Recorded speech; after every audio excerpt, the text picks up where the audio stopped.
మనం పలికేస్తున్నాం. అండ్ ఇప్పుడు మా బీవీఎస్ రవి గారిని మాట్లాడవలసిందిగా రిక్వెస్ట్ చేస్తూ ఉన్నాం. అలా అద్భుతమైన సినిమాలను ఎంకరేజ్ చేస్తూ ఉంటారు ఆయన. అందరికీ నమస్కారం. ముందుగా I want to talk about Tarun, one of my favourite directors. And before talking about Tarun, అమ్మ మీ అబ్బాయిని మీరు చాలా చాలా ముద్దుగా పెంచినట్టున్నారు. చాలా బద్ధకం మీ అబ్బాయికి. పూర్తిగా ముద్దు చేస్తారు మీ అబ్బాయిని.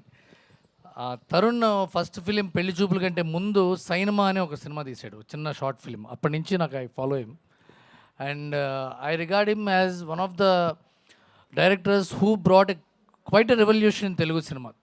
రామ్ గోపాల్ వర్మ గారి తర్వాత అలాంటి ఒక కల్చర్ తీసుకొచ్చిన డైరెక్టర్ తరుణ్ భాస్కర్. తన చుట్టుపక్కల వాళ్ళందరినీ, ఫ్రెండ్స్ని డైరెక్టర్ని చేస్తూ, యాక్టర్స్ని చేస్తూ, వాళ్ళతో ఈగోలెస్గా కలిసిపోతూ ఒక సినర్జీ ఫామ్ చేసి ఒక డిఫరెంట్ సినిమాని, ఒక ఎకనామికల్లీ ప్రొడక్టివ్ సినిమాని తీసుకొచ్చిన డైరెక్టర్ తరుణ్ భాస్కర్. అలాంటి తరుణ్ భాస్కర్ యాక్టర్ అయిపోయి సినిమాల డైరెక్షన్ బదులు గోయింగ్ విత్ ద ఫ్లో, ఇప్పుడు అభినవ్ అన్నట్టుగా గోయింగ్ విత్ ద ఫ్లో అని సినిమా యాక్టింగ్ చేయడం చాలా బాధగా ఉంది నాకు. ఎందుకంటే హీఈస్ వర్త్ ఎ మిలియన్. ఒక 10 లక్షల మందిలో ఒక తరుణ్ కూడా ఉండరు, 1,000,000 మందిలో తరుణ్ ఉంటాడు.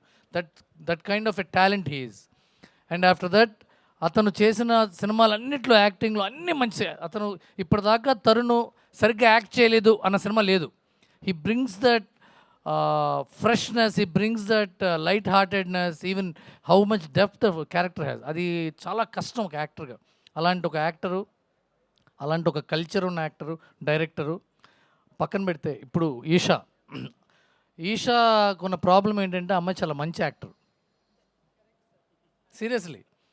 అంతకుముందు ఆ తర్వాత సినిమా నుంచి అమ్మాయి యాక్టరు. మంచి యాక్టింగ్ స్కోప్ ఉన్న క్యారెక్టర్సే ఈషాకి ఇస్తారు కదమ్మా. మంచి యాక్టింగ్ స్కోప్ లేదండి, ఓన్లీ ఇట్ డ్యాన్స్ అంటే ఎవరు. అందుకే ఈషా ఎందుకు? చాలా కష్టం. యాక్టర్స్కి అదే ప్రాబ్లం, జయసుధ గారికి అదే ప్రాబ్లం. చాలా మంచి యాక్టర్స్కి ఏంటంటే యాక్టింగ్ స్కోప్ ఉన్న క్యారెక్టర్లు ఇస్తారు. బట్ ఒక ఫెచ్చింగ్ ఏంటంటే ఇలాంటి యాక్టర్స్ వాళ్ళు బతికున్నంత కాలం తెలుగు సినిమా ఇండస్ట్రీలో ఉంటారు. వాళ్ళు they will do acting till they retire. వాళ్ళు రిటైర్ అయ్యేదాకా ఉండే గొప్ప talent Eesha. I wish you all the best with the couple, great success. And ఇలాంటి ఒక టీము, ఒక పక్క సృజన్ ఎలాంటి సినిమాలు చేసుకుంటూ వచ్చాడు. Content rich films, content rich. 35 I think it's going to take away the cake in the next national awards. I wish you all that because it hugely it deserves it. ఇప్పుడు ఆ cinema పాట నేను నీలిమేఘాల writer ఎవరు కలవలేకపోయినా, ఇక్కడ కలవడం నాకు బాధగా ఉంది.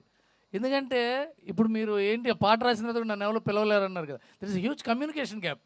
మేము మీతో పాట రాయించుకోవాలి, మీరేమో ఎవరు రాయించుకోవట్లేదని మీరు. సో ఈ మ్యూజిక్ ఇండస్ట్రీలో చిన్న దాన్ని ఏమంటారంటే ఒక వైఫై ఉంటుంది. ఎవడు వైఫైలో వాళ్ళే ఉంటారు. ఆ మ్యూజిక్ డైరెక్టర్లు, ఆ లిరిక్ రైటర్లు. ఇంకోళ్ళకి ఆ వైఫై పాస్వర్డ్ ఎవరు, పాస్వర్డ్ దొరకడం కష్టం. So I wish you grand success. And ఈ నందకిషోర్ ఉన్నాడు, 35 డైరెక్టర్ నందకిషోర్ని అడిగి, ఇంతకంటే ఏ సినిమా చేయట్లేదండి నువ్వు, ఈ 2 ఏళ్ళ నుంచి ఖాళీగా ఉన్నావు అంటే, లేదండి ఏదో స్క్రిప్ట్ రాసుకున్నాను, ఏవో తెలిసిందే కదా, మీకు తెలిసిందే కదా అన్నాడు.